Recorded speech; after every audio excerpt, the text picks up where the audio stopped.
Welcome to the Blue Duck Fantasy Football Podcast. Welcome to the Week 15 Sunday Recap Podcast, where we recap all the action from the Sunday that was Week 15 in the NFL. I'm your host, Ben. With me, as always, is Matty Nice. Matt, say something. Something. If this is your first time listening, be sure to follow or subscribe. If this is your first time watching on YouTube, make sure you subscribe, hit that notification bell to get notified when we post new videos, as we post 2 podcasts a week, and we upload videos to YouTube every single day throughout the fantasy football season. We go into player values, trade targets, waiver ads, and more, but let's get to recapping Week 15. First game on the docket, Bears, Packers. My biggest takeaway from this was that Anthony Miller is now a big part of this Bears offense with Taylor Gabriel out, and he's going to be a lot closer to Allen Robinson in my rankings next week. Looking at a top 35 play here, somebody who can be started flexed in 2 wide receiver sets, and definitely a good player to go with in 3 wide receiver sets. Yeah, they definitely look to him a lot. He had 15 targets today to Robinson's 14. They were playing from behind the whole fourth quarter there, and then obviously they were throwing it a lot. Top 35 is about right, I guess, for him. They weren't able to run the ball a whole lot, though, today. And for the Packers here, another nice day for Aaron Jones. A couple touchdowns, 50 yards on the ground. Oh, he didn't have a catch. I thought he did. But the takeaway here for Green Bay is it's Devontae Adams through the air, and that is it. Couldn't agree more. That's the only weapon that Aaron Rodgers has. And as of right now, without even doing my rankings, Aaron Rodgers is probably going to be in a similar place that he was this week, which is a borderline start, possibly a sit. They're just doesn't have the weapons on offense there. They play the Vikings next week. Yeah. So that should be a higher scoring game, and they might have to throw some more. But he's gotten fairly risky this season, been very boomer bust. It's either they're running the ball and having a great day on the ground, or they're throwing the ball and having an amazing day through the air. They haven't had that balanced attack in a game where both guys are, at least not consistently. So I'd be worried if I am starting him next week. Make sure you check out our rankings on BlueDuckFantasy.com. They'll be out on Wednesday evening. And you'll see where I have Aaron Rodgers ranked, and you'll see where Matt's biased Packer love puts Aaron Rodgers. I had him like 11 this week. Yeah, it's too high. I'll put him higher this next week, though. I think they're going to score against Minnesota here. I don't know. Minnesota looked pretty good today, but we'll get to them later. Moving on, Broncos, Chiefs. Biggest takeaway for the Broncos here. Drew Lock is still a rookie. Great game last week against Houston in the snow, something I'm sure he's not used to, playing in Missouri. Surprising that the running game stalled in the snow. Usually when it snows, running backs do really well. This game didn't have running backs do well at all. It was still a pass-happy game. Plenty of passes for Drew Lock, just didn't get it done, though. Yeah, I mean, Sutton, again, he had an okay day, 80 yards, but 10 targets. Volume, yeah. Yeah, so that was nice to see. Like you said, the running backs didn't do a whole lot there. Fant was okay. He had the one really long catch there. He did leave the game, I think, on multiple occasions and come back, so he probably would have had more targets if that didn't happen. He's nursing something there. Mm-hmm. For the Chiefs, they did what you expect them to do through the air. Rushing the ball, they struggled. Thought McCoy would be a little bit better. Darwin Thompson led the way, but full on committee until it'd be interesting to see what happens if Damian Williams plays next week, but I can't start any of these backs. No, I was shocked to see the carry totals 8-7-6 with McCoy being the lowest. You have to avoid this. And who knows, next week it could be a big game for any of them, but you don't know which one, so there's too much risk. Avoid this situation. Find somebody else. But let's move on. Houston Texans, Tennessee Titans, battle for the division here. Biggest takeaway, second nice game for Carlos Hyde, getting back to his carries. He's somebody who next week when Houston plays the Buccaneers, that's interesting, Saturday game. Mm-hmm. Tough to start a running back against Tampa Bay. I'm probably going to have him outside the top 25. And as a sit, you can't risk it. You saw what, I know the one back for the Lions had 2 touchdowns today, but the guy averaged like 2 yards per carry off the practice squad. So that defense has been stout against running backs, and I'll probably be avoiding Carlos Hyde next week, even though he's been playing well. Yeah, not a ton for Carlos Hyde there. Nice to see Hopkins top the 100-yard mark again. Evenly spread out with the targets, though, with Will Fuller here. 2 touchdowns for Stills, but no, you can't start Stills next week as in your finals. What they're going against Tampa Bay. What do you think the final score is going to be? 59-56? Well, no, but I get what you're saying. Like, I mean, if 31-24, something like that. Oh, it should be higher scoring than that. 31-28. 38. 35. It's going to be both in the 30s. This is going to be a shootout. Tampa put up a bunch of points. They put up a bunch of points every week. And They might not have Godwin next week. That's true, but does it matter? They got Perryman. So. We'll get into that game later. I'm just saying that if you're desperate at wide receiver, say you've lost Evans, you lost Chark, you're looking for a player with a high upside matchup, Kenny Stills or Will Fuller against the Bucks is the play. Yeah, Fuller I'm fine with. I just wouldn't put in Stills. 180. Whole 180, yep. Yeah. Burnt your Will Fuller jersey, now you're you burnt your Kenny Stills jersey, and now you're shopping for a Will Fuller one. I don't like Will Fuller either, but he's a boom play next week. I think that they're both desperation plays, both high upside. Titans, biggest takeaway, Ryan Tannehill is for real. Another nice game for him, 3 touchdowns, 1 on the ground, 2 in the air. He's going to be ahead of Aaron Rodgers again next week. Just going to check who they play, but I'm sure it's not going to be somebody that I'm scared of. I keep making that sound. You could help me out by letting me know who they play. I don't have their schedule. I just struggle to find whenever I'm looking at this. They play the Saints, so absolutely great matchup for Ryan Tannehill next week. If Devin Singletary doesn't score 30 points in a half PPR scoring tonight, I will be through to the finals in my Dynasty League, and we'll be starting Ryan Tannehill over Tom Brady, who plays the Bills. And, yeah. That makes sense. A.J. Brown. A.J. Brown is for real, though, too. 13 targets again. The talent was there. The only problem we always thought was he's going to be behind Corey Davis, who's a first-round, top 10 pick. Mm-hmm. And he's somehow, he's miles ahead of Corey Davis now. Corey Davis is just one of the guys, and he's getting, 13 targets, 8 for 114 and 1. Corey Davis is getting 6 targets. Yeah. It's not close. He's the number 1, and the rest of these guys are dead. Yeah, you can't trust any of the other guys there. Jonas Smith, not even. I know he was 5 for 60 today on all 5 targets. But yeah, exactly. And, don't press your luck with Corey Davis. But A.J. Brown, real deal. Glad I picked him up to replace Mike Evans in the league. I had that situation come up. Yeah, and it's going to be a great start next week if you make it through. Because New Orleans. I'll be through. There you go. Derrick Henry nursing the hamstring, didn't have his best day, but should bounce back next week in a high-scoring game against the Saints. As the Titans lost this week, so they are fighting for the division and wild card spot, though. Dolphins, Giants, another player who is for real, just not at the same level as A.J. Brown is going to be Devontae Parker. Oh, I thought you meant Patrick Laird. No, it definitely did not mean Patrick Laird. He is not for real. Devontae Parker, new contract, has been playing well. The talent's always been there, but he's been a little bit soft, I guess is the description that people gave him. And for some reason, the Dolphins didn't like using him, especially last year. He didn't get used. Now they're finally using him, and they gave him a new contract. So it's going to be interesting to see what this team does next season with Preston Williams coming back. That should be a decent duo there for whoever the quarterback is. Yeah, I think that's probably going to be Rosen next year, but we'll deal with that at some point. For the Dolphins, though, yeah, Parker's the only person that you can consider starting. Bengals next week. Yeah, even with that, I'm still not starting anybody else.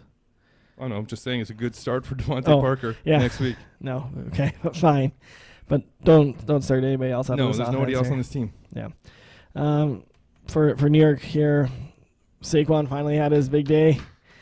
And they could have given him another touchdown, but they decided that Buck Allen should get that one. Buck Allen, come back. Yeah. And okay day for Eli, but nothing really you wanted. That was the Dolphins. I thought Darius Slayton would have a much better day than he did today. They went to Shepard a lot. A lot. And this is kind of what we expected from this team beginning the season. Saquon to put up this line and Sterling Shepard to be a high-volume guy with a 9 for 111, right? That's not a big average, about 12. Who is the number 1 wide receiver going forward here, Matt? It's probably Shepard just because I think Eli's going to have the rapport with him. Does Eli play next week or is it Daniel Jones? I think Daniel Jones is probably still going to be out. I mean, I wouldn't. If I was New York, I wouldn't risk him in this situation. That's a good point. I wouldn't either, but New York is a pretty stupid organization, so they can do something very stupid. They might. Giants get Washington next week, so another good matchup. Even for Slayton, again, as a high upside play, they tend to get burnt on that deep ball. At least they did earlier on this season. Good play again for Saquon. You're starting him every week. But Patriots, Bengals. Biggest takeaway for the Patriots, Sony Michel, 19 for 89, plus a catch for 14. So trending upwards in a nice matchup, but still not somebody you're going to be starting next week against Buffalo at home. Brady, 128 passing yards in a game that was close for a while. This wasn't a blowout like the score indicates. That's a defensive touchdown late and a Burkhead touchdown late to really blow this open. But for a while, the Bengals were right with them. I just can't really see Tom Brady being startable in the fantasy football finals. Even in a two-quarterback league, you're probably going to be able to find somebody who is a better option than him. Two, that's going to be tough. I mean, there's only, like, your Ryan Fitzpatricks and, I don't know, Andy Daltons that are going to be well, your down Andy there. Daltons are out, so let's talk top Like 24. Hodges, and I'm just talking about guys that might be outside the top 24. That's going to be Hodges, Dalton. But at the probably same Blau. time, if you're in the fantasy football finals in a two-quarterback league, you probably got three decent quarterbacks, and Tom Brady is probably going to be the odd man out. Like I said, Tannehill's skipping him and is going to be played ahead of him. So and Tannehill's a guy I got for free off the waiver wire, possibly early in the season when there was talk of Mariota going to the bench. I grabbed him early because I was weak at quarterback in that league, with Eli Manning being my other option. So, yeah, I think you're looking for some really high-end plays, not just somebody who's a top 24 for your finals. So make sure you check out our rankings, blueduckfantasy.com. They'll be out on Wednesday. Matt, your take on Patriots, Bengals? Yeah, that's kind of what I expected out of Sony. We talked about this on Wednesday and this morning. They gave him the ball a lot because it did start getting out of hand a little bit. Like you said, it wasn't ridiculous. Like, it wasn't a 21-point game the whole time, but they seem to have the game pretty well in hand there. James White is still, I guess, probably going to be like the back to have next week against the Bills, because they won't be blowing them out. None of these wide receivers, well, Edelman you can usually trust, but today was just an anomaly. But with Brady struggling, Edelman's going to come down the rankings as well. And Edelman's dealing with injuries too, right? They mentioned that today on the game, that he's been nursing a couple things. So he's going to be, like, if he didn't cost you your fantasy football season today, was horrible performance, he's going to be somebody that you have to consider benching for somebody else, like a Devontae Parker next week. Yeah, I don't know if I guess, yeah, but they'll be probably pretty close, actually. Against the Bills defense? Yeah. Cincinnati, Joe Mixon again. This is, okay, I'm buying it. He's going to be good for the rest of the season, which is 1 week. Thanks for coming out, Joe.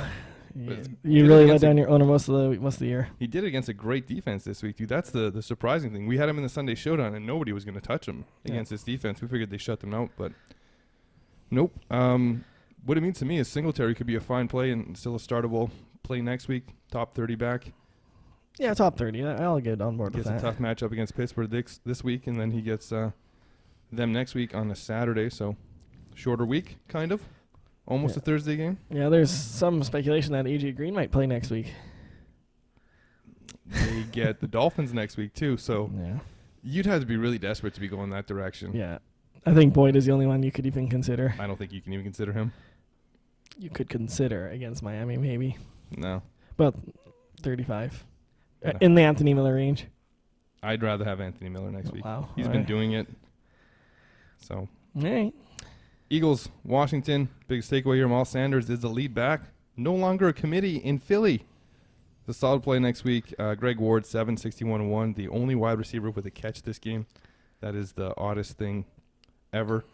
Through the air, too, Sanders 6 for 50-1, and Boston Scott 7 for 39. So in PPR, if you're needing a desperate running back, Boston Scott is, not somebody you'd want to play. But if you're very desperate, there's a lot of catches there with no wide receivers. Make sure you check the injury situation, though. I don't think Alshon's coming back. That injury didn't look good. Yeah. Nelson Aguilar is not good.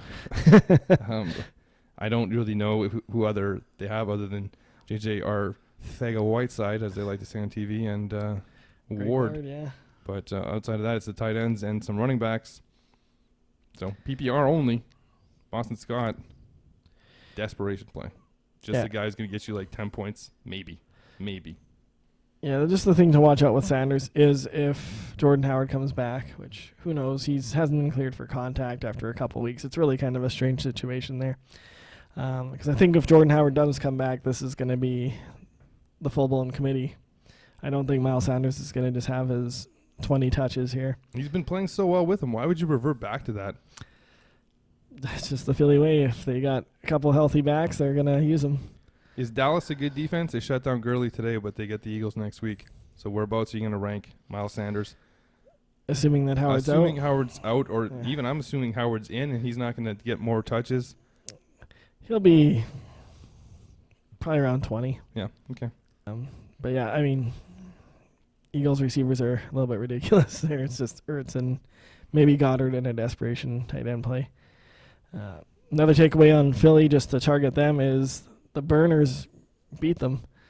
It's 2 weeks in a row, McLaurin and Slayton the week before. You said Dallas next week for them? Gallup? I guess it's Gallup. It's not really Cooper or Cobb. Cooper more of a route runner. Yeah. Cobb, maybe Tavon. No, Tavon Austin. Maybe if the two defenders crash into them. But anyway, McLaurin there is still the only person I want to start. Peterson, more of a standard play. He's kind of a flexible play. Surprised that Peterson didn't get more carries today because he looked really good when we saw him running. Had the touchdown, but only 16 carries in a game that was close all day. Figured they would use him more on the ground. You can't be asking Dwayne Haskins to win you games. He's just not that good. But, yeah, Terry's the only guy I would want to start in a standard league. Peterson in a flex spot. Happy with that next week. As Washington has a nice matchup, I believe they have the Giants. Yeah. So, Seattle Seahawks, Carolina Panthers. As we've talked about, the Panthers are absolutely terrible against the run. For those of you wondering who the Panthers play next week, it's Marlon Mack. So get Marlon Mack into your starting lineups. He'll be a top 20 play for sure, barring him getting hurt on Monday night. Biggest takeaway for Seattle, though, is Tyler Lockett. He's alive. I'm going to assume he wasn't healthy for many weeks. They rushed him back from that injury where they said he was supposed to be out 2 to 4 weeks. He missed the bye week, and then he was back. Yeah. They brought him back too quick. Didn't give him enough time to heal. And one more take for Pete Carroll. Stop having Josh Gordon throw the ball. That's it. No more of that, all right? It was his first career interception. Was it his first career pass? It might have been that. I'm not too sure, actually. But, yeah, take advantage of the Carolina defense there. Carson had a good day, of course. And like I said, Lockett was back in normal Lockett form. And Carolina, Christian McCaffrey had a very quiet 160-yard, 2-touchdown day. DJ Moore, 12 targets, obviously a really good day. I wouldn't start Curtis Samuel next week. And Ian Thomas had a very disappointing day, given that Olsen was out. Yeah, that's disappointing for Ian Thomas because, I mean, Seattle's not the best defense, and they give up a lot of points. DJ Moore quietly in the top 5. I'm just confirming this. Yeah, top 5 in receiving yards this season. Actually, number 4 ahead of Amari Cooper. And he probably passed Mike Evans this week. And he might be able to pass Chris Godwin next week. Could end up as the number 2 wide receiver for passing yards because he ain't catching Michael Thomas. But, yeah, very quiet high yardage season because he doesn't get a lot of touchdowns compared to some other players. He doesn't have like those huge games, but he's been consistently at or around 100 yards with a little bit of dip when Kyle Allen first came in. Yeah. But now they're on the same page, and he's must start. Like, he's a top 15 play every week, every format. Good job for him. Congratulations on busting out. I remember at the beginning of the season, I think it was Steve Smith who was joking around with Cam Newton. Should I put DJ Moore in my lineup? Is this guy good? As DJ Moore was standing right beside him. I think that was a clip from last year. Is it from last year? I think so. I think it was from this year because he talked about saying how, is this guy going to take a step forward this year? Is he ready? And he said, yeah, play him. But anyways. Whatever it was. Great season for DJ Moore here. Let's move on to Tampa Bay and the Lions. Biggest takeaway for the Bucs, the Jameis Winston is going to get a nice contract in the offseason. Another big game. Yes, he turns the ball over. Yes, he throws some bad passes behind receivers that they knock up and they turn into interceptions and people don't blame him, or at least Arians doesn't, but it is his fault. Perryman, apparently the replacement for Mike Evans, not O.J. Howard like you thought it would be. Yeah, that was me. Yeah, definitely was you, not me. But Perryman, another desperation play next week. The Bucs, Texans matchup. Who would you rather start? Will Fuller, Rashad Perryman? Are we assuming Godwin's out? Because that's a big Ooh. deal. No. Right. Godwin's in. If Godwin's in, I'll go with Fuller because I trust that a little bit more. But if Godwin's out, I'll start Perryman. He's got to throw to somebody. I guess, right? Yeah. And like you said, he's going to put up probably about 350 next week. If not more. Yeah. Could be 3 touchdowns, 3 picks. Oh. 2 touchdowns, 4 picks. He'll balance it out. Yeah, for sure. The picks will be there. There's no doubt about that. He only had 1 today, I think. Yeah. Best That game was of the Detroit. Yeah. Winston, you can feel comfortable starting him regardless of the wide receiver situation. Yep. This offense just passes. Proved I mean, it today. I guess they have 21 carries between Jones and Barber, but they can't run. In a blowout. Yeah, that's fair enough. And even still, their averages are horrible. Detroit, I don't buy Amendola. I mean, PPR, he's a very, very desperate, very, very desperate play. Galladay's the only starter out of this offense. Don't buy Wes Hills. This game. As you mentioned on the Wednesday podcast, when we're previewing this game, Tampa Bay likes to take away the number 1 receiver. And that could be Hopkins next week. So it could be a game where Will Fuller really goes off. Definitely a nice DFS play. Fuller, Stills, maybe make 1 lineup with Fuller, 1 with Stills. Go for that. That's what they did today to carry on, and that's why Amendola was so great. Say Kenny Galladay? Yeah, to Kenny Galladay. They took away Kenny Galladay, and that's why Amendola was so great. It's kind of just set up perfectly for Amendola to have the big game like this. Not buying Hills, Kerryon Johnson next week. Wants to play, wants to come back, see what happens there. Keep an eye out. Make sure you check the website, BlueDogFantasy.com, as I'll be posting the players to pick up, and Kerryon Johnson's name might just be in there. Cleveland, Arizona. Biggest takeaway for Cleveland, tight ends versus the Cardinals. Wasn't Njoku, it was Ricky Seals-Jones, and also Baker sucks. Yeah, that's fair. Another nice day for Chubb, which we thought would be happening. Letdown day for Landry. 13 targets for Odell, so he does continue to force the ball his way. And it's working wrong. Was he 8 for 66? He sure was. That's not a Beckham line. Like, if he's No. getting 8 catches, it should be 140. Yeah, like 8.3 average for him. That's terrible. Not him. No. Kareem Hunt. Nice PPR day. Yep, nice PPR. 8 catches. You going to move him up next week into the top 20 now? I don't know about top 20, but he'll move up inside the top 25 probably. Oh, wow. Yeah. Go buy a jersey. Nah, can't support him. And Arizona, Kenyon Drake had a pretty good day. Pretty good. Yeah, that's all right. Yeah, 4 4 touchdowns. touchdowns. I mean, come on. It was That's Cleveland. Should have had 5, actually. It was Cleveland. I mean, obviously, don't expect 4 touchdowns going forward. I mean, he's a flex play going forward. Still, I'm not moving him into the starters. I don't think anybody saw this coming. This is kind of an out of nowhere game that no one predicts. Nobody thought he was going to be terrible, but we also talked about David Johnson getting back into this and getting more touches after the touchdown last week. Did not happen. 3 for 6. Did he catch a pass? No, he didn't. So this is Drake's backfield, and it's his and his alone. Kyler's the second runner on this team. David Johnson is dead. R.I.P. David Johnson. And he's going to be a solid start. Like, Arizona plays the Seahawks next week. Fine matchup. Roll him out there if he's your second, or he should be your third running back if you have like a Kenyon flex. Drake. Because he wouldn't have been drafted high, and he might have been dropped at some point when he was on Miami. But now he's with the Cardinals. He's turning it up. So, solid flex in either format. Definitely a top. He can be top 25, top 20 back. I say top 30. Top 30 for me. Top 30. Yeah. So there are how many running backs on teams that have 2 running backs are you starting ahead of them? You got Hunt ahead of him? Yeah, probably. Eckler? Yeah, in PPR, yeah. Okay. And then James White and Sony Michel? No, probably not Sony. Okay. So now there are 32 teams. You're not starting Well, he's anybody in the inside the Chiefs. top 30. Give me a break. So that means he could be inside the top 20 for all we know. That's a big difference. Top 20, top 30. I just think he's higher than that because you're not starting the KC guys. No. You're probably not starting the Pittsburgh guys, depending See on what what happens happens, tonight. yeah. But you're probably starting him ahead of Adrian Peterson. You're starting I him. don't know about that matchup. Starting him ahead of the Bucks guys. Starting ahead Yeah. at the Lions. Okay, we'll go top 25. for There we Kenyon go. Drake. Got you on it. Yeah, he's a fine play. Don't expect Obviously, don't touchdowns. expect this, though, yeah. Jacksonville Raiders. Biggest takeaway here, something that I talked about several times during the season. DJ Chark makes Leonard Fournette better. Without DJ Chark, Leonard Fournette was not very good. How many catches did he have today? He had Are you 5. copying my song? He did have 5 catches again, eh? Yep. That PPRness is through the roof with this guy now. Falcons next week. Decent matchup. Oh, nice, very nice matchup. But yeah, he's the only player there not buying the Conley 2 touchdown things. It's just kind of what happened. But No, I thought it would be Dede. That's what I thought would be the guy. yeah, it should have been. Yeah. But Conley was getting about the same number of targets as him.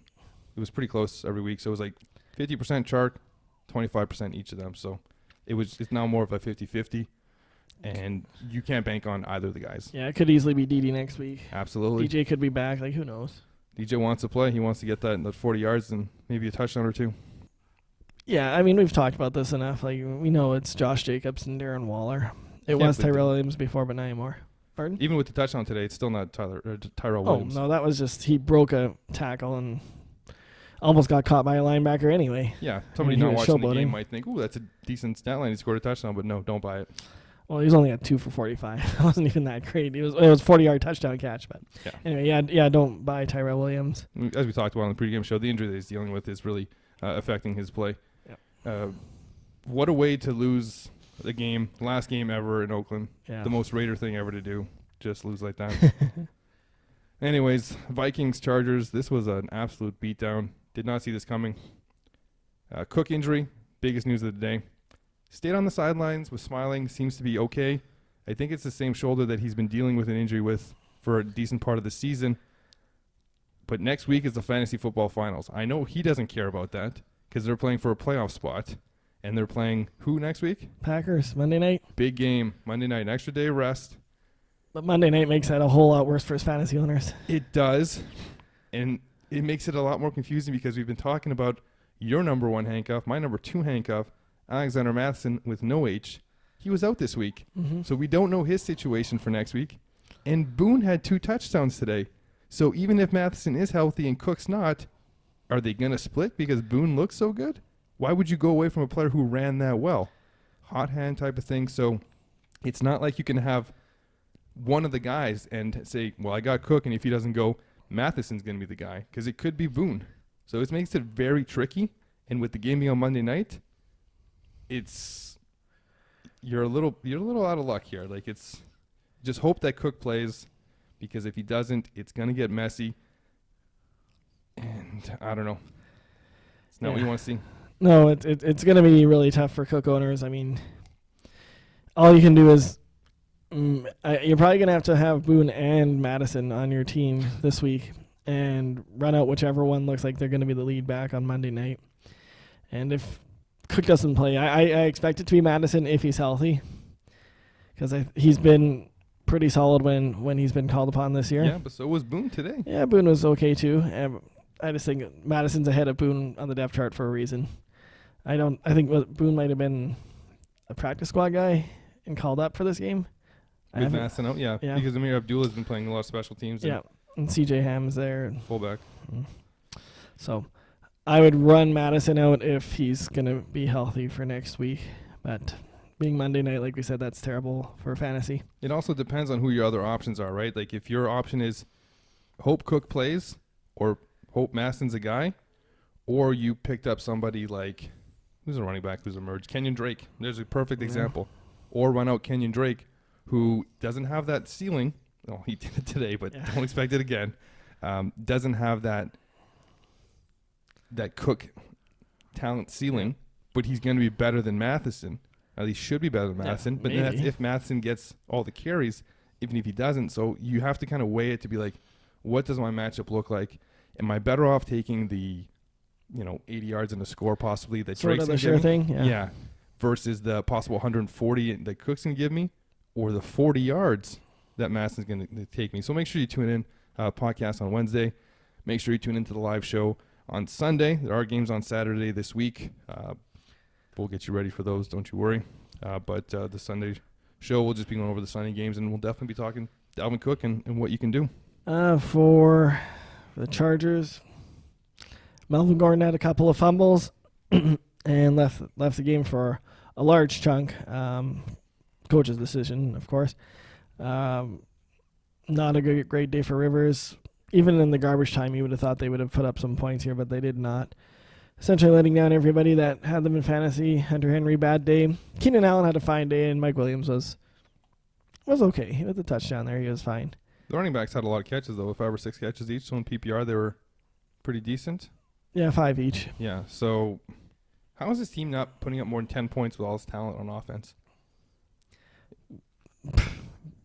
Is that an actual question? Or Yeah, I rhetorical? just don't understand. Like last week, they looked like world beaters against the Jaguars, and this week they can't do anything against a Minnesota D that's not been great. Jags and Vikings are a little different, but I mean, look at what the Seahawks did to the Vikings. yeah, no, I know, but yeah, they should be better. I don't know if it's Rivers or just the O-line is just that bad. Could be both. They looked great last week. Yeah, could be both though. I don't know. Rivers has had a bad season though. Definitely had a bad season. They get the Raiders at home, but I guess it'll be more of a Raiders home game since there's probably more fans in LA that are Raiders fans than there are Chargers fans. Yeah. So I'm comfortable starting them all next week again. All 5 of them. Not Rivers, but the 2 wide receivers, the 2 running backs, and the 1 tight end. Tight end, yeah. Fair enough. Falcons, 49ers, 20 targets for Julio with Ridley out. Who didn't see this coming? 13 for 134 and 2 touchdowns. I don't see why this is not going to happen again next week. Falcons play the Jaguars, who are not very good. Julio should be, I'll predict, over 200 yards next week. Wow. There it is. That's a very bold prediction for a non-Julio fan. I got nothing against Julio. Yeah, I mean, 20 targets seems excessive. I don't think he'll be quite that high next week. I think they're going to try running the ball more than they did against San Francisco versus Jacksonville's rush defense. Not quite the same thing. I don't think they can run the ball with their offensive line, so. No. Unless they're playing Carolina. Exactly. And remember, Carolina gets the Colts next week, so get Marlon Mack in there. Yeah. If you got Marlon Mack and he's your 3rd guy and you're thinking, should I start him or Dalvin Cook? And Dalvin Cook hasn't been cleared by Saturday, it's time to plug in Mack. Oh, yeah. Yeah, Freeman was very pedestrian. He thought he would get more catches that would help save his day. That was my justification for him. I thought Hooper would actually be more of a option here. Had a late touchdown called back correctly. Incorrectly. No, that was not a catch. Anyway, great day for Julio, but we don't need to talk about him. We knew Julio was great, but Richard Sherman being out probably helped that situation as well. Niners, 17 targets, 13 for 134 for Kittle. And if you were watching this game, it literally looked like Jimmy Graham was just throwing it to George Kittle. Jimmy Garoppolo? Yeah, Jimmy Garoppolo. They're both Jimmy G's. Yeah. Jimmy Garoppolo, who I had as a sit, what did he finish with? What was his line? He threw for 2? 200 on the nose and a touchdown. Just 1 touchdown. Yeah. 6 yards rushing. Not very good. Didn't go the way I thought it would. I thought there'd be a lot better rushing in this game, but it wasn't. So 200 on the nose, 134 of those yards to Kittle. Something that I talked about that you were opposed to because you like Sanders. I just don't think that there's enough volume for these wide receivers unless the games are shootouts. And this game just wasn't a shootout. Next week, the 49ers go to or are at home to the Rams. That could be a bit more of a shootout, but the Rams got embarrassed today in a game that we're about to talk about. So they're both very risky plays next week. It's just the team is the run-first team, and when they pass, it's Kittle. No, there's Debo. Kittle. Sanders? Okay. So it's...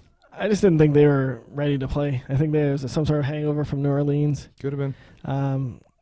The other thing to just kind of take away here is 14 carries for Mostert versus 4 for Coleman and 4 for Breda. Mostert's still the guy here. Oh, yeah. That hasn't changed. But again, the volume isn't that high. So they're supposed to be effective with their carries, which they usually are. It wasn't the best day for them today. But expect better game next week against the Rams. You saw what Zeke did to them today. So let's talk about the Rams, who went to Dallas and got destroyed and helps out Minnesota's wildcard bid. Is Higbee actually the best weapon they have here? Like, this is, 3 straight good games for him, where he's like the main guy, whereas Woods disappeared today. Brandon Cooks was actually number 2 in yards. This team has been all over the map all season. Cooper Kupp started as hot as you can start. Disappeared.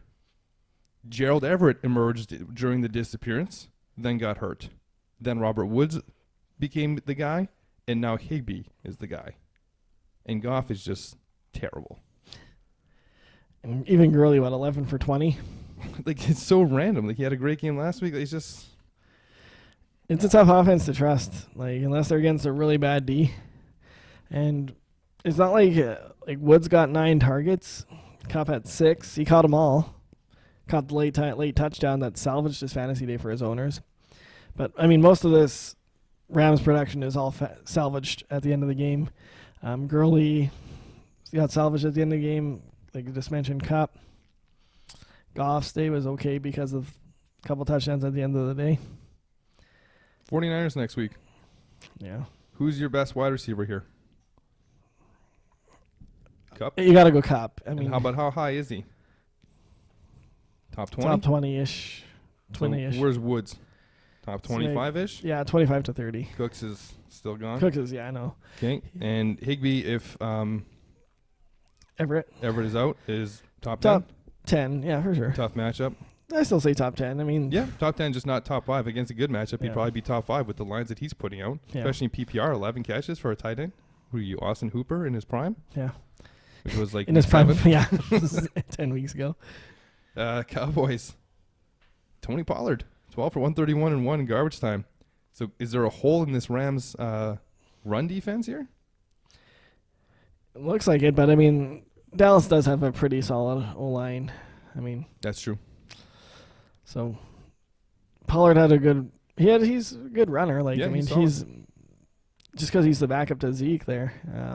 Zeke's really good too. Yeah, I think if you had a lesser back in front of him, you would have seen a lot more Tony Pollard this year. But yeah, I mean, Zeke is still obviously the top guy on this offense here. 49ers should have a pretty good run game against the Rams next week. Yes. And receiver-wise, for Dallas. Man in the back, what did he do Yeah. today? Who I Yep. said was possibly a sit because he was going to see Jalen Ramsey all day Yeah. and hasn't been 100%. Caught a garbagey time touchdown last week against the Bears to salvage his day. Yeah, 1 for 19, 2 targets only. I'll have to see the snap count, but he didn't seem like he was on the field a ton when I was really paying attention to that game. Seemed like they had Austin and Gallup out there quite a bit. It could have been because it was more of a blowout and they didn't want to risk him. Are you checking on that? Nope. No? Okay. And nice day for Zeke here. Don't buy Tavon Austin and Michael Gallup, like we said earlier, might be a decent play because they're playing Philly next week, and he's the burner if you're going to have one on this team. Yeah, it's nice to see that they gave the ball to Zeke and stuck with him, but it was because it was a blowout and they didn't need to go with Dak as much because this team has gone to Dak way too much and said Dak carry us. Like last week, first drive of the game, they were great against the Bears with Zeke, and hopefully they keep sticking to Zeke. And it sucks for Cooper, who is a guy who's probably better off sitting than starting most weeks this year if you're going to look back on what his production has been. He's had some nice games. He's had some really bad games like this one. Next week, Dallas, Philadelphia. That secondary is, well, let's say piss poor. Let's go with that word. Yeah, I think Cooper's still a good start next week. He's a good start next week, barring some type of news coming out saying that he's playing through sports hernia or plantar fasciitis that's really limiting him. He should be a good start next week. That's going to wrap it up as the Buffalo-Pittsburgh game is about to get going, or maybe it's already started. Biggest riser for you this week, Matt? That'll be A.J. Brown for me.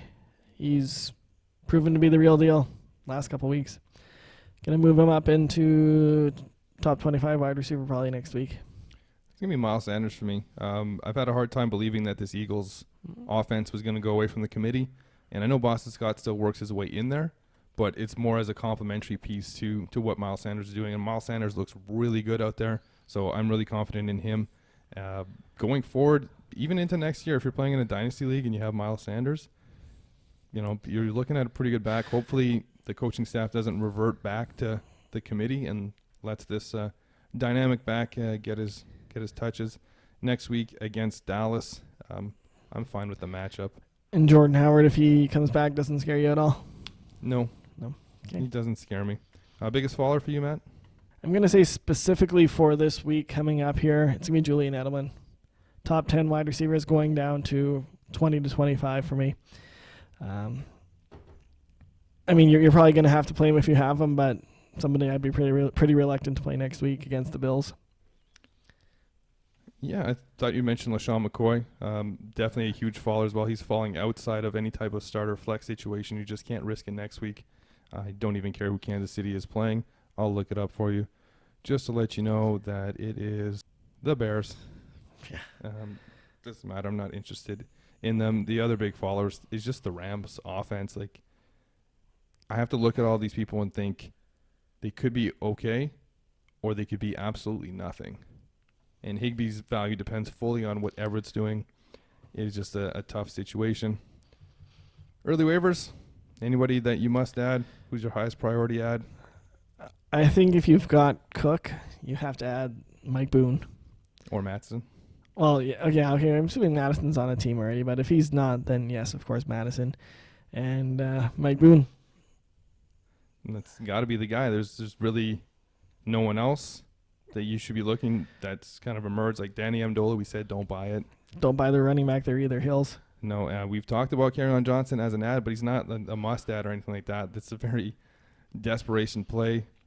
This team's had a lot of backs, and outside of Bo Scarborough in his 3 games where he was okay in standard, they haven't really had anybody that was great. 2 touchdowns today on 11 carries and 20 yards isn't making this guy a world beater, right? So, nope. And Kerryon had a couple of good games, but was also very spotty. Lions play who next week? We've looked this up like 6 Broncos. times. Yeah. So just an average defense. So, but anyways, that's going to wrap it up for the Week 15 recap show. Hopefully you won your semis matchup. Matt, it was the semis. Congratulations on your soon-to-be victory over me in our League of Record. Oh, thanks. I think you cheated. As a commissioner, I'm going to have to give myself a spot in the finals, and you kicked out of the league. Anything to add before we go? Thanks for watching. Thanks for listening. Hopefully you're doing both. And that's it.